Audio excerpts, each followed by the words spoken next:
Hello bachcho, let's read the question. The question says that a rectangular block of wood is floating on the surface of a container filled with water. You observe that 80% of the block is underwater, whereas rest is the above the surface. Find the density of wood. यहाँ पर आपको पूछा गया है कि एक जो rectangular block of would है वो एक कंटेनर है, वो पानी से भरा हुआ है, उसके ऊपर एक rectangular block of would float कर रहा है। तो यहाँ पर आप ऑब्जर्व करते हो कि जो 80% ब्लॉक का है वो वाटर के अंदर है, जबकि बाकी जो हिस्सा बचा हुआ है वो सरफेस पर है, अबव द सरफेस है। तो यहाँ पर आपको वुड की डेंसिटी बतानी है। So here the key concept is, अगर कोई भी बॉडी हमारी लिक्विड में इमर्स होती है तो वहाँ पर आर्किमिडीज प्रिंसिपल लगता है, जिसके अकॉर्डिंग कि अगर कोई बॉडी पार्शियली या फिर फुल्ली इमर्स्ड है तो उस पर एक अपवर्ड ब्यूएंट फोर्स लगता है, और उस अपवर्ड ब्यूएंट फोर्स का मैग्नीट्यूड किसके इक्वल होता है? Weight of the fluid displaced by the body. So buoyant force is equal to magnitude of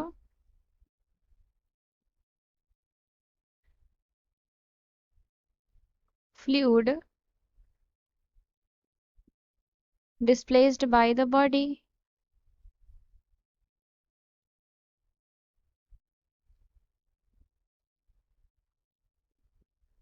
Magnitude of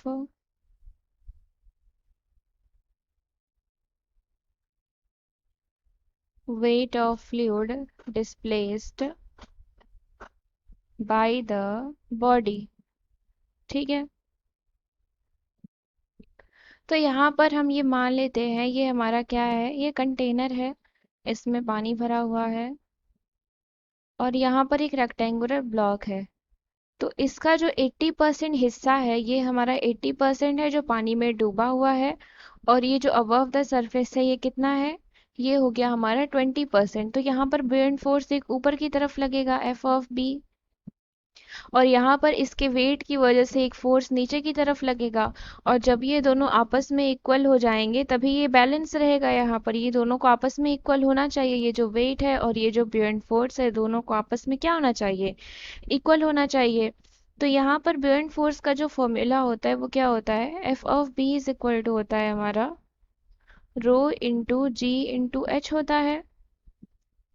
तो यहाँ से अगर हम निकाल लें, अगर हम वाटर के रिस्पेक्ट में देखें तो क्या हो जाएगा, rho of water into G into H हो जाएगा, जी इंटू एच हो जाएगा। तो यहाँ पर बोला है कि जो 80% है वो क्या है, वो हमारा पानी के अंदर है, तो हम यहाँ पर इसको एच डैश लिख ले रहे हैं। अब अगर हम देखें एफ ऑफ फोर्स, अगर हम देखें यानी कि अगर हम वेट का फॉर्मूला यहाँ पर लिखें, ये तो बुओयंट फोर्स अपवर्ड की तरफ लग रहा है और जो वेट है वो भी रो जी एच के बराबर ही होगा। तो ये किसके इक्वल हो जाएगा, rho of wood into G into H हो जाएगा। तो यहाँ पर इसको बैलेंस, इस ब्लॉक को बैलेंस करने के लिए ये जो बुओयंट फोर्स है और जो वेट है इन दोनों को आपस में इक्वल होना चाहिए। तो हम इन दोनों को अगर इक्वल कर देंगे तो हमारा क्या हो जाएगा, rho of wood is into G into H is equal to rho of water into G into H dash.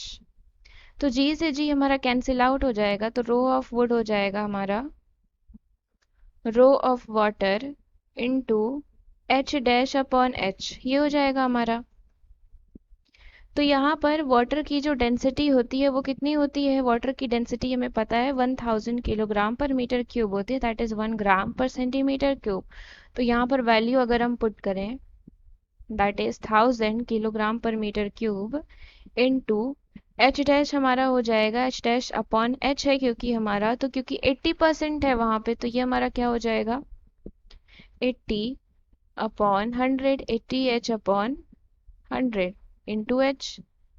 तो एच से एच क्या हो जाएगा हमारा, कैंसिल आउट हो जाएगा। फिर हम फर्दर इसको सॉल्व करेंगे तो हमारा हो जाएगा, that is rho of wood is equal to 1000 into 80 upon 100।